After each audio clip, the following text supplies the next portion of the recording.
কারোর ওপর প্রতিশোধ নেওয়ার আনন্দ কয়েকদিন থাকে, কিন্তু ক্ষমা করার আনন্দ আজীবন থেকে যায়।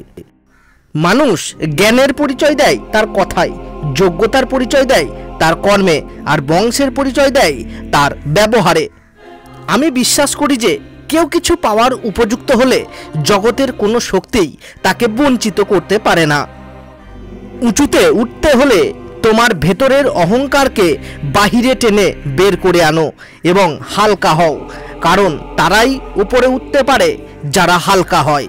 ভগবান যদিও সর্বত্র আছে বটে, কিন্তু তাকে আমরা জানতে পারি কেবল মানব চরিত্রর মধ্যে দিয়ে। মেয়েদের উন্নতি করতে পারো তবে আশা আছে, নইলে পশু জন্ম ঘুচবে না। যতক্ষণ বেঁচে রয়েছ শিখতে থাকো, কারণ অনুভব জীবনের সবচেয়ে বড় শিক্ষক। স্বামী বিবেকানন্দ। ভিডিওটি আপনাদের কেমন লাগলো তা অবশ্যই আমাদের কমেন্ট বক্সে কমেন্ট করে জানান। আর ভিডিওটি দেখার জন্য আপনাদের অসংখ্য ধন্যবাদ।